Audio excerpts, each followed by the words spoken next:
एक हीरोइन के पास एक स्पेशल पावर है जिसकी मदद से वो बहुत ही दूर की चीजों को अपनी आंखों से जूम करके वो भी क्लोज अप में बहुत ही क्लियरली देख सकती है। और तो और वो एक कसिनो में काम करती है और अपने सुपर पावर से वो उन लोगों का पता लगाती है जो कसिनो में खेलते वक्त चीटिंग करते हैं। अगर हीरो की बात की जाए तो वो एक बहुत बड़ी कंपनी का सीईओ है। दुनिया के लिए वो सीईओ है, लेकिन अंदर से दोस्तों वो बहुत बड़ा डिटेक्टिव है। दिन भर ऑफिस का काम करता है तो रात होते ही डिटेक्टिव का रूप ले लेता है, क्योंकि पता है वो एक शापित चीज को ढूंढ रहा है। और वो क्या है और कैसे जाएगी ये सीरीज, आइए सभी मिलकर एंजॉय करते हैं इस सीरीज को, क्योंकि सब कुछ बहुत ही सुपर स्टोरी और स्क्रीन प्ले के जरिए दिखाया गया है सीरीज में। और इस सीरीज को और भी इंटरेस्टिंग तरीके से एक्सप्लेन करने की हमने कोशिश की है, तो वीडियो को एंड तक जरूर देखिएगा। तो कहानी की शुरुआत में होती है हीरोइन की एंट्री, जिसका नाम है सेरा। बचपन से इसके पास एक स्पेशल पावर है दोस्तों कि ये दूर की चीजों को जूम करके क्लोज अप में देख सकती है, और वो भी कमाल की क्लैरिटी के साथ, वैसे ही जैसे सैमसंग S24 में जूम किया जा सकता है। इतना ही नहीं,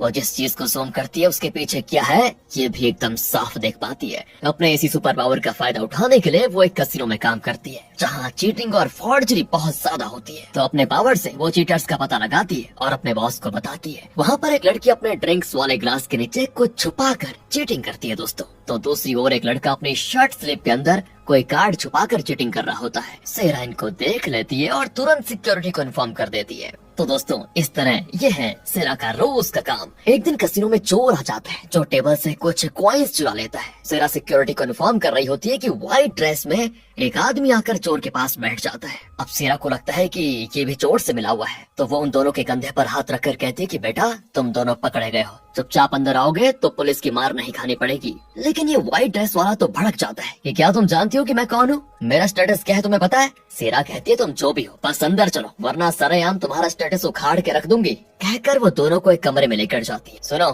थोड़ी देर में हमारे मैनेजर आ जाएंगे, तब तक यहीं बैठे रहो। पर अचानक सेरा को लगता है कि इस चोर को कहीं तो मैंने देखा है। असल में दोस्तों जब सेरा कसिनो आ रही थी तो उसने एक वांटेड पोस्टर देखा था, जिसमें थी इस चोर की फोटो और लिखा हुआ था कि इसे पकड़ने वाले को 5 लाख का इनाम मिलेगा। सेरा बड़ी खुश होती है कि चलो आज तो 5 लाख की लॉटरी लग गई है मेरी। और उस व्हाइट ड्रेस वाले के बाल और मूंछों को जूम करके सेरा तुरंत जान जाती है कि दोनों नकली हैं। तुझे तो मैं सीधे पुलिस के हवाले करूंगी, ये कहकर वो बाहर जाकर दरवाजा लॉक कर लेती है। और दोस्तों ये व्हाइट ड्रेस वाला और कोई नहीं, इस कहानी का हीरो नाम है डॉन। और इसका बैकग्राउंड ये है कि ये बहुत बड़ी कंपनी का सीईओ है, लेकिन सीईओ होकर ये फैंसी ड्रेस पहनकर यहाँ पर क्या करने आया है।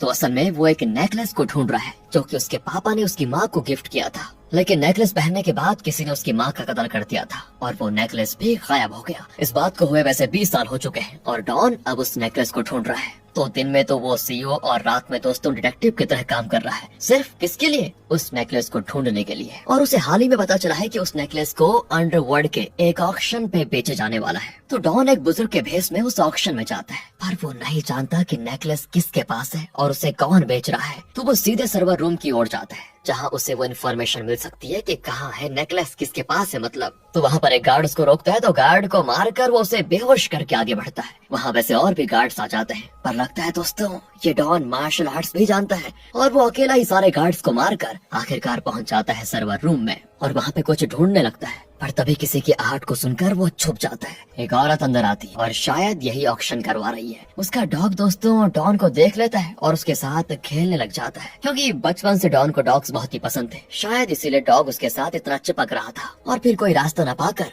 डॉन को उस औरत के सामने आना ही पड़ता है। वो पूछती है कि तुम सच में हिम्मत वाले हो जो इतनी खतरनाक जगह पे आए और यहाँ का डेटा चुरा कर पुलिस को देने जा रहे हो क्या तुम, है ना। डॉन कहता है नहीं नहीं, मुझे बस एक इन्फॉर्मेशन चाहिए थी, अगर वो मिल जाए तो मैं तो वापस चला जाऊंगा, ये पुलिस वगैरह को बताना मेरा कोई इरादा नहीं है। इतने में वो औरत ड्रॉर खोलकर गन उठा लेती है और डॉन को शूट करने की करती है कोशिश, लेकिन उसमें बुलेट्स नहीं होते। असल में डॉन ने अपनी सेफ्टी के लिए पहले ही ड्रॉर में रखे गन से बुलेट्स निकाल लिए थे। और तब डॉन की नजर उस डॉग पर पड़ती है जिसके गले में पट्टा बंधा होता है जिसमें $1 होता है। जब वो औरत कमरे में आई थी तो वो बार बार अपने डॉग के डॉलर को देख रही थी। तो डॉन को शक हो गया कि जरूर इस डॉलर में कोई ना कोई तो राज है, इसीलिए वो उसके डॉग को उठाकर वहाँ से बच निकलता है। फिर डॉलर निकाल कर डॉग को छोड़ भी देता है। अब दोस्तों डॉन वहाँ से जैसे ही आया था ना, उस औरत के गार्ड्स वहाँ पर आ जाते हैं। वो कहती है कि सुनो, ज्यादा दूर नहीं गया होगा, जल्दी पकड़ो उसको। फिर क्या था, वो डॉन को चेस करने में लगे होते हैं। तभी डॉन अपने ब्लूटूथ डिवाइस पर किसी से पूछता है कि यार बाइक कहाँ है। तो अभी वहाँ पर एक बाइक को दिखाते हैं जो उसके फ्रेंड ने वहाँ पार्क किया हुआ था। लेकिन इससे पहले कि डॉन उसको देखता, एक ट्रक उसके आगे आ जाता है और डॉन को वो बाइक दिखती ही नहीं। लेकिन तभी साइड में स्कूटी जैसी गाड़ी पार्क की होती है। डॉन सोचता है कि शायद यही मेरे फ्रेंड ने पार्क की है। वो उसी में बैठकर तुरंत बच निकलता है। और पता है दोस्तों, असल में ये गाड़ी सेरा की थी। वो भी चोर चोर चिल्लाकर उसके पीछे भागती है, पर डॉन तो बड़ी तेज चला जाता है। फिर भी उस औरत के गार्ड्स डॉन का पीछा नहीं छोड़ते। लेकिन डॉन है, वो तेजी से कट करके दूसरी ओर चला जाता है और आखिर अपने दोस्त की गाड़ी के पास पहुंच जाता है। वेल, ये देखिए, ये है डॉन का दोस्त जिसका नाम है फ्रेड। असल में एक बात बताऊं आपको, फ्रेड भी डॉन की तरह दो तरह का काम करता है। दिन में ये एक लॉयर है और रात में ये हैकिंग करता है। और सच बताऊं तो हैकिंग में बड़ा एक्सपर्ट है। ये डॉन की बहुत मदद करता है। अब डॉन उस डॉलर को देखता है तो उस डॉग के गले में था। उसके अंदर एक चिप होती है जिसमें उस चोर की डिटेल्स होती हैं। और दोस्तों, इसीलिए डॉन उस चोर से पूछताछ करने कसिनो आया था। वेल, आ जाइए दोस्तों प्रेजेंट में। अब प्रेजेंट में वो चोर को उस नेकलेस की फोटो दिखाकर पूछता है, ये नेकलेस कहाँ है मुझे बताओ, फिर मैं देखो तुम्हें यहाँ से बचा कर लेकर चला जाऊंगा। अरे ये चोर भी बड़ा अक्लमंद है। कहता है कि पहले तुम मुझे यहाँ से निकालो, फिर मैं तुम्हें डिटेल्स बताऊंगा। डॉन भी कहता है कि ठीक है, और वो यहाँ से फ्रेड को कॉल करके कहता है कि यार प्लान बी एग्जीक्यूट कर दे। वो भी हाँ कर देता है। बाहर सेरा पुलिस को कॉल कर रही होती है। इसी बीच फ्रेड एक पिलर के पास खड़ा होकर ऐसी एक्टिंग कर रहा होता है जैसे कि पिलर के पीछे से कोई उसे मार रहा है। ये देखकर सेरा उसके पास जाती है, क्या हो गया, और वो पागलों की तरह इधर उधर गिर रहा होता है। असल में दोस्तों, फ्रेड ना सेरा को डिस्ट्रैक्ट कर रहा है और इसी बीच चोर कमरे का दरवाजा खोलने की कोशिश करता है, लेकिन वो खुलता नहीं। अब डॉन तो उसको ताने भी मारता है कि तू चोर के नाम पे कलंक है भाई, क्या चोरी करेगा, तो ताला खोलना तो तुझको आता नहीं। ये कहकर डॉन अपनी अंगूठी निकालता है और उसकी मदद से दरवाजा खोल देता है। और फिर क्या था, दोनों बाहर। और जाते जाते डॉन फ्रेड को भी इशारा करता है, काम हो गया भाई, बंद कर दे एक्टिंग। फ्रेड उठ जाता है और सेरा से कहता है कि सॉरी, मुझे ना अक्सर दौरे पड़ते हैं, बस वही पड़ा था, कम से कम आप मेरी मदद करने के लिए आई तो सही। ये कहकर वो भी चला जाता है। तभी सेरा दरवाजा खुला पाकर समझ जाती है कि वो दोनों बच निकले। फिर क्या था, दोनों को चेस करने लग जाती है वो, और गार्ड्स को भी इन्फॉर्म कर देती है। इस वजह से नीचे का रास्ता भी दोस्तों इनके लिए हो जाता है ब्लॉक। दोनों बचकर ऊपर भागते हैं और टेरेस पर पहुंच जाते हैं। पर वहाँ जाकर चोर डॉन से बचने के लिए उस पर एक रॉड से हमला करने की कोशिश करता है। लेकिन डॉन ठहरा मार्शल आर्ट्स में एक्सपर्ट, वो उसे उठाकर पटक देता है और पूछता है कि देखो, मुझे बस ये बता दो कि वो नेकलेस कहाँ पर है, वरना तुम्हें पता नहीं मैं तुम्हारा क्या हाल कर दूंगा। और तब वो चोर बताता है कि वो नेकलेस एक मॉडल के पास है और वो मॉडल तुम्हारी कंपनी के लिए एड्स भी करती है। एक बार मैं उसके घर चोरी करने गया था, वहाँ बहुत सारा पैसा था और उसके साथ वो नेकलेस भी था, पर मैंने सिर्फ पैसे उठाए और सोचा कि नेकलेस कभी और चुरा लूंगा। मैं तो बस इतना ही जानता हूँ, प्लीज मुझे मत मारो। लेकिन तभी इतने में सेरा और कुछ गार्ड्स वहाँ पर आ जाते हैं। सेरा उन पर गन तान देती है तो डॉन चोर को पकड़कर कहता है कि चलो, हमें यहाँ से कूदना होगा। अरे मैं पागल हूँ जो तुम्हारे साथ कूदूंगा क्या, छोड़ो मुझे। लेकिन डॉन तो उसको खींचकर कूदने वाला होता है कि वो अपनी शर्ट निकालकर डॉन की पकड़ से छुटकारा पा लेता है। डॉन कहता है कि अब मैं तुझे बचाने वाला था, लेकिन तू तो एकदम बेवकूफ निकला। ये कहकर डॉन अकेले ही छत से कूद जाता है और फिर पता चलता है कि असल में डॉन एक कचड़े के ट्रक में कूद गया था और उस गाड़ी का ड्राइवर और कोई नहीं, फ्रेड है। पर चोर बुरा फंस चुका है। पुलिस उसको पकड़ कर लेकर जाती है। लेकिन हाँ, वो 5 लाख का प्राइज मनी सेरा को नहीं देते, क्योंकि एक डॉन जिसे वो इस चोर का साथी मानते हैं वो बच निकला है। इसीलिए सेरा निराश होकर अपनी फ्रेंड की बेकरी में जाती है। उसकी फ्रेंड का नाम है दोस्तों किम, और उसकी बेकरी डॉन के दोस्त यानी फ्रेड के घर के नीचे ही है। वो किम को सारी बात बताती है जो भी हुआ होता है और पूछती है, वैसे तुम्हारी बेकरी कैसे चल रही है, सब ठीक है ना। किम भी कहती है वैसे ठीक चल रही है, लेकिन अभी एक काम करते हैं, पहले तो हम कुछ लोगों को फ्री सैंपल केक्स देंगे, फिर धीरे धीरे लोग बेकरी में आना शुरू हो जाएंगे। तो एक काम करते हैं, पहले ऊपर वाले अपने पड़ोसी को देकर आते हैं। ये सोचकर दोनों कुछ केक्स लेकर फ्रेड के घर पर जाती है। वहाँ डॉन भी होता है दोस्तों। वो कैमरा से इनको देख लेता है और डॉन फ्रेड से कहता है कि यार, अगर उसने हम दोनों को देख लिया तो मुसीबत हो जाएगी, तुम उसे ये कह दो कि तुम बिजी हो, दरवाजा मत खोलो। फ्रेड वैसा ही करता है और फिर क्या था, वो दोनों भी नीचे आ जाती है। पर दोस्तों, नीचे एक पार्सल होता है जो कि फ्रेड के लाया है और अब ये दोनों फैसला करते हैं कि चलो इस पार्सल को हम ऊपर उठा ले जाएंगे और पड़ोसी पर अच्छा थोड़ा इम्प्रेशन भी जमाएंगे, फिर तो वो हमारी बेकरी में केक्स लेने के लिए जरूर आएगा। तो दोनों उस भारी पार्सल को उठाकर ऊपर ले जाने लग जाती है। ये सब कैमरे में देखकर फ्रेड घबरा जाता है और कहता है कि उसमें बहुत इंपॉर्टेंट चीजें हैं, अगर वो गिर गया तो बहुत नुकसान हो जाएगा भाई। वो ये कह ही रहा होता है कि दोस्तों वहाँ दोनों गलती से पार्सल को नीचे गिरा देती है। अब अंदर फ्रेड तो बौखला जाता है कि यार मैं लुट गया, मैं अभी जाकर इनकी खबर लेता हूँ। डॉन कहता है कि भाई मेरी बात सुन, अगर उसने तुम्हारा थोबड़ा देख लिया ना तो तुम्हें पुलिस के हवाले कर देगी वो। और तब फ्रेड वहाँ पर एक पिंक कलर हेलमेट पहन कर जाता है ताकि वो उसका चेहरा ना देख पाए, लेकिन वो नहीं जानता था कि ये तो सेरा का हेलमेट है, क्योंकि आपको याद होगा डॉन ने सेरा का स्कूटर चुराया था जिसमें उसका ये हेलमेट भी रखा हुआ था। अब फ्रेड नीचे जाकर दोनों को डांटता है कि तुम्हारी हिम्मत कैसे भी मेरी चीज को छूने की। दोनों वैसे घबरा भी जाती है कि पता नहीं ये क्या करने वाला है, लेकिन तभी सेरा उसके हेलमेट को बड़े ध्यान से देखती है और उसे लगता है कि यार ये तो मेरा हेलमेट है। अब यहाँ पर एक फ्लैशबैक दिखाया जाता है। असल में उस दिन डॉन सेरा का स्कूटर चुरा कर भागा था। हालांकि उसे लगा था कि ये स्कूटर फ्रेड ने यहाँ पर पार्क किया था, लेकिन जब वो फ्रेड से मिला तो पता चला कि ये वो बाइक नहीं है जो फ्रेंड ने डॉन के लिए वहाँ पार्क की थी। और तब डॉन ने फ्रेंड से ये भी कहा था कि भाई तुम ये स्कूटर वापस छोड़ देना, तो फ्रेंड ने स्कूटर को उसी जगह पार्क कर दिया था जहाँ वो पहले था। इतना ही नहीं, सेरा को हुई तकलीफ के लिए फ्रेंड ने एक कवर में कुछ पैसे भी छोड़ दिए थे और तब सेरा वहाँ पर आई थी तो अपना स्कूटर देखकर बड़ी खुश हुई, लेकिन कवर में पैसे देखकर सेरा हैरान हो गई कि ये चोर बहुत ही भला इंसान लगता है, पैसे भी रखकर चला गया वाओ। लेकिन उसने नोटिस किया कि हेलमेट मिसिंग है। और अब यहाँ से आ जाइए प्रेजेंट में, वो देखती है कि वही हेलमेट इसने पहन के रखा हुआ है। इसी बीच डॉन एक वैन लेकर दूसरे रास्ते से वहाँ जाता है। फ्रेड अपना पार्सल उसमें चढ़ा कर बैठ जाता है, लेकिन जाने से पहले सेरा हेलमेट का सनशेड खोलकर फ्रेड का चेहरा देख लेती है दोस्तों, और उसे याद आ जाता है कि डॉन जिस कचड़े के ट्रक में गिरा था उसे यही ड्राइव कर रहा था। है? मतलब ये दोनों चोरी में पार्टनर्स हैं? ये जानकर सेरा उनका पीछा करने लग जाती है और क्या था, लेकिन उसका बाइक तेजी से जाती वैन का पीछा नहीं कर पाता। लेकिन उसकी पावर्स यार हम कैसे भूल सकते हैं, उसके पास तो दूर की चीजों को क्लोजअप में देखने का पावर है, तो वो ऊंची जगहों पर जाकर वहाँ से गाड़ी को जूम करके ट्रैक करने लग जाती है और इस चेसिंग में हो जाती है रात। आखिर में डॉन और फ्रेड उस मॉडल के घर के आगे रुक जाते हैं जिसके पास वो शापेट नेकलेस है। वैसे उस मॉडल का नाम मिडा है। तो डॉन उस घर के अंदर जाता है, लेकिन सेरा बहुत दूर से ये सारी चीजें देख रही होती है। अच्छा तो आज इस घर में चोरी करने निकले हो, चोर कहीं के। अभी पुलिस को कॉल करती हूँ। तो वो तुरंत पुलिस को बताती है मैंने दूसरे चोर को भी ढूंढ लिया है। लेकिन डॉन अंदर जाता है तो उसे लगता है शॉक, क्योंकि मिडा के कमरे में खून ही खून होता है। लगता है उसका कत्ल हुआ है। डॉन डर के मारे तुरंत वहाँ से भागने की कोशिश करता है, लेकिन इतने में पुलिस आ जाती है और डॉन को कर लेती है अरेस्ट। जाते जाते डॉन सेरा को देखकर समझ जाता है कि पक्का इसी ने पुलिस को इन्फॉर्म किया होगा। वह तो पुलिस स्टेशन में डॉन से पूछताछ की जाती है। पुलिस ऑफिसर बार बार पूछता है कि तुम मिडा के घर गए क्यों थे। डॉन कहता है कि वो मेरी कंपनी के लिए मॉडलिंग करती है, मैं उससे कैजुअली मिलने गया था और कुछ भी नहीं। और ऑफिसर कहता है कि मुझे तो शक है कि तुमने उसे मार डाला। डॉन कहता है कि अरे वाह, क्या हर कत्ल का केस आप इसी तरह बड़ी आसानी से क्लोज कर देते हो? मेरे खिलाफ वैसे भी आपके पास कोई सबूत नहीं है। इतने में डॉन का लॉयर यानी फ्रेड आ जाता है। वो कहता है कि पुलिस के आने से 5 मिनट पहले डॉन उस घर में गया था। तो क्या अब आप ये कहना चाहते हो कि 5 मिनट में ही उसने मॉडल को मार दिया? और अगर कत्ल किया भी होता तो कमरे में जो इतना खून फैला पड़ा था उससे तो डॉन के ड्रेस पर भी खून जरूर लगा होगा। इसके ड्रेस पर खून का एक भी बूंद नहीं है। नोटिस तो किया होगा आपने? और न ही आपके पास कोई सबूत है कि डॉन ने कत्ल किया। अब क्योंकि पुलिस के पास भी और कोई रास्ता नहीं होता, तो ऑफिसर कहता है कि ठीक है आप जा सकते हो, लेकिन जब तक इस केस की इन्वेस्टिगेशन पूरी नहीं हो जाती, याद रखना शहर छोड़कर बाहर मत जाइएगा। जब भी पूछताछ के लिए बुलाया जाए तो आ जाना। ये दोनों भी मान जाते हैं। अगली सुबह सेरा टीवी न्यूज देखती है और तब उसे पता चलता है कि असल में डॉन एक बड़ी कंपनी का सीईओ है। वो घबरा जाती है, कहीं मैं ही उसे गलत तो नहीं समझ बैठी, क्या होगा? वो किम को बताती है कि यार लगता है मैंने गलती कर दी। इतने में किम का मकान मालिक कॉल करता है और कहता है कि तुम्हें जगह खाली करनी पड़ेगी और इसके लिए मैं तुम्हें 2 महीने का भाड़ा देने को तैयार हूँ, पर प्लीज कहीं और शिफ्ट हो जाओ अपनी बेकरी को लेकर। पर किम कहती है अरे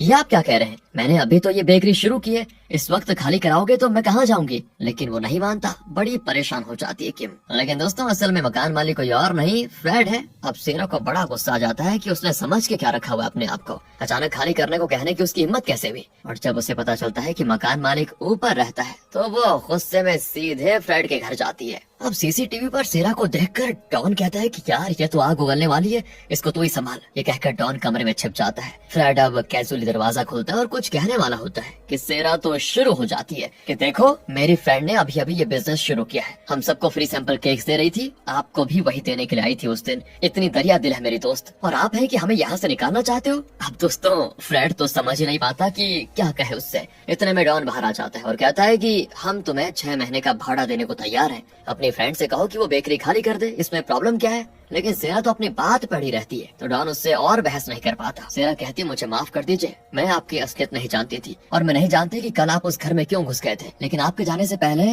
एक आदमी उस घर से बाहर निकला था। है?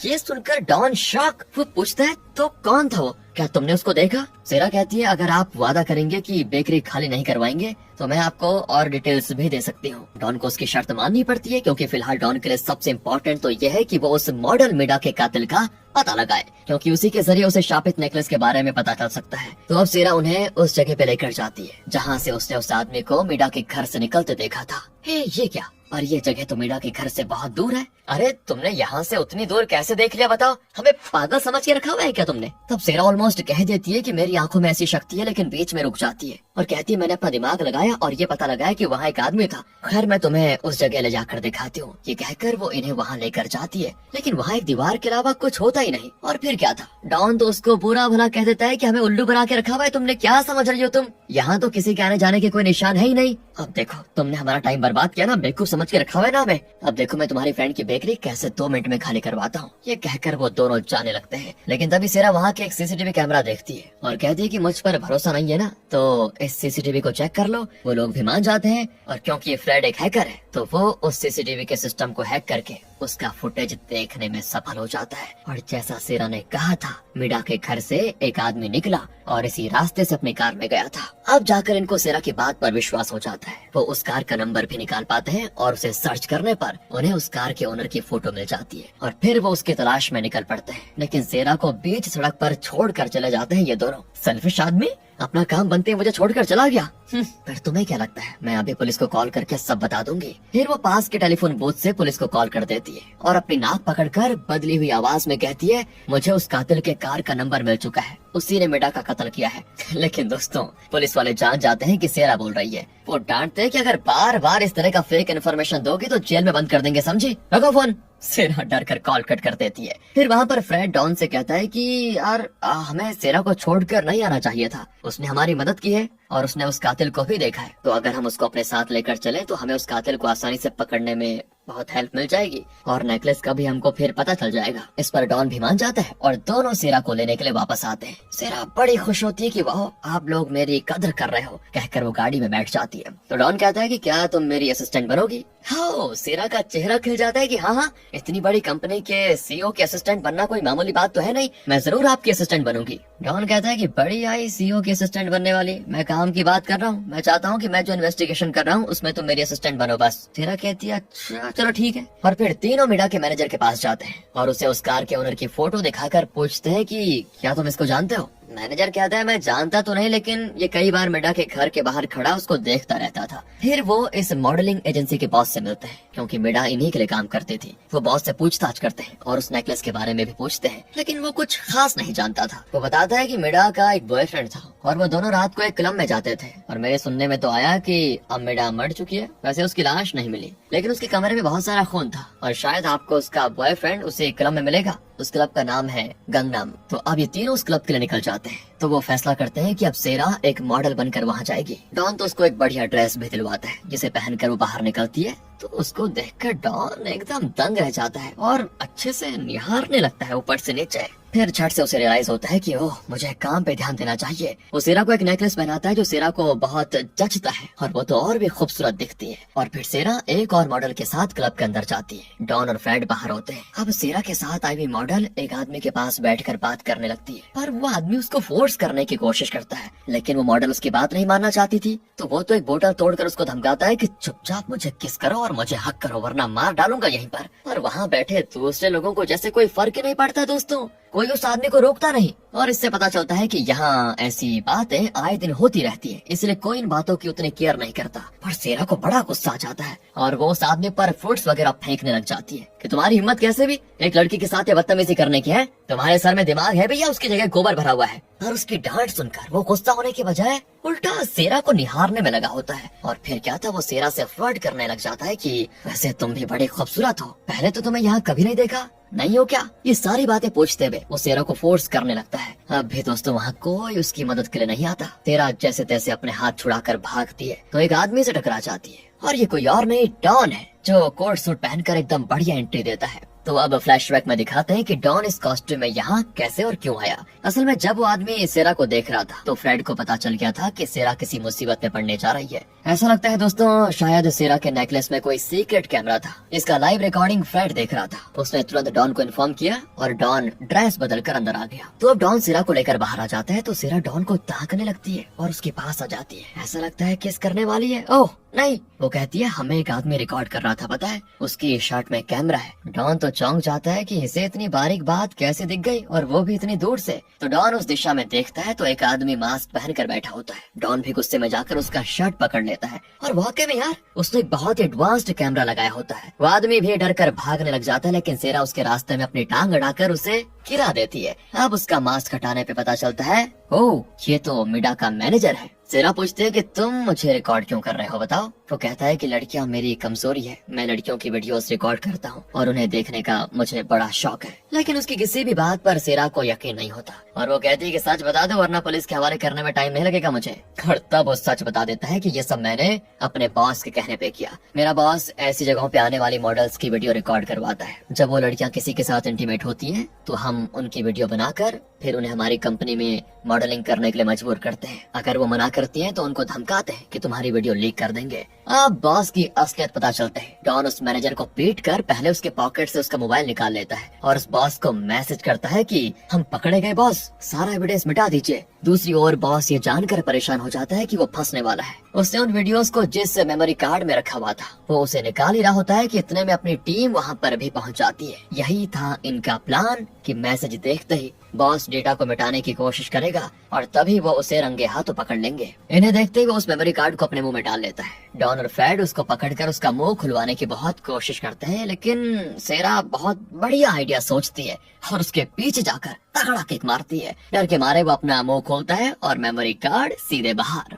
तो सेरा उसे उठाकर डॉन को देकर कहती है खा कितना इजी था, तुम फालतू में लगे हुए थे। और यहाँ डॉन और फ्रेड सेरा का टैलेंट देखकर बड़े हक्के बक्के रह जाते हैं। दूसरी ओर दोस्तों पुलिस ऑफिसर सेरा के बताए हुए उस कार नंबर को चेक करते हैं और उस कार की तलाशी भी लेते हैं। उसके अंदर कई वेपन्स होते हैं। यहाँ डॉन, सेरा और फ्रेड उस मेमोरी कार्ड में रिकॉर्ड की हुई वीडियोस को देखते हैं। उसमें मिडा किसी के साथ बात कर रही होती है। उसके हाथ में एक ब्रेसलेट होता है जिसको सेरा देख पाती क्योंकि उसकी आंख एक बार फिर मैं आपको बता दूं बहुत तेज है। उसके पीछे से एक आदमी गुजरता है जिसके बैग से एक की चेन लटक रहा होता है। सेरा दोस्तों बहुत ही बारीकी से ये देख पाती है और कहती है कि उस दिन मिडा के घर से जो आदमी एक लगेज लेकर निकला था उसके बैग में यही की चेन था। है? डॉन का मुंह खुला का खुला रह जाता है कि मुझे तो जूम करके भी साफ नहीं दिख रहा, तुम्हें कैसे दिखाई दे रहा है पर? और उस दिन उतनी दूर से मुझे समझ नहीं आ रहा तुमने कैसे देख लिया कि कोई आदमी निकला था उसके घर से और ये भी देख लिया कि उसके बैग में की चेन लटका हुआ था। भाई कैसे? पर सेरा अपने पावर्स के बारे में कैसे बताती?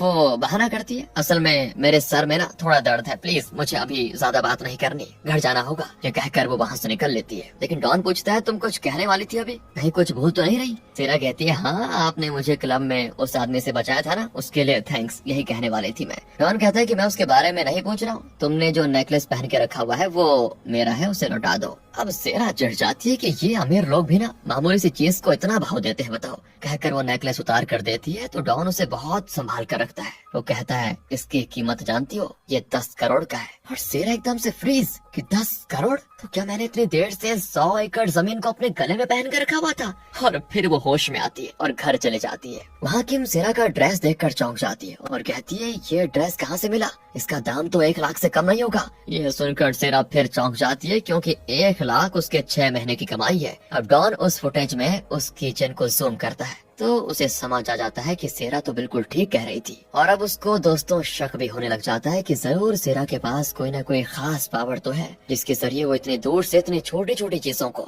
बड़ी क्लियरली देख पाती है। लेकिन वो हमसे छुपा क्यों रही है? मैं कल ही उसकी असलियत का पता लगाता हूँ। अगले दिन वो सेरा के अपार्टमेंट से लगभग 1 किलोमीटर की दूरी पर एक बिल्डिंग के ऊपर टेलीस्कोप सेट करके खड़ा होता है और सेरा को कॉल करके कहता है कि जरा छत पे आओ, तुम्हारे लिए गिफ्ट रखा है मैंने। सेरा भी छत पर आती है तो डॉन कहता है कि मैं जान चुका हूँ तुम्हारे पास दूर की चीजों को डिटेल में देखने का पावर है, जैसे टेलीस्कोप से देखा जाता है बिल्कुल वैसा ही। सेरा भी शॉक हो जाती है कि नहीं यार मेरा भांडा फूट गया। वो डॉन को देख लेती है। वैसे डॉन एक बोर्ड उठाकर दिखाता है और कहता है मैं तुम्हें दिख रहा हूँ ना, बट सेरा कहती कहाँ दिख रहे हो, नहीं तो ना तुम मुझे दिख रहे हो और ना ही तुम्हारे हाथ में रखी चीज दिख रही है। हाँ, डॉन कहता है पकड़ी गई ना, मैंने तुम्हें बताया ही नहीं कि मेरे हाथ में कुछ है, फिर तुम्हें कैसे पता चला। इतने में डॉन नीचे गिरने वाला होता है तो सेरा कहती है अरे अरे ठीक से खड़े रहो, मरने का इरादा है क्या तुम्हारा। हाँ, पर डॉन तो एक्टिंग कर रहा था दोस्तों, और कहता है कि अरे अब तो तुम रंगे हाथों पकड़ी गई हो, तो तुम उतनी दूर से मुझे देख पा रही हो राइट, मतलब तुम्हारे पास वो सुपर पावर है जिसका मुझे शक था। ये कहकर वो टेलीस्कोप से सारा का एक्सप्रेशन देखता है और उसका शॉकिंग रिएक्शन देखकर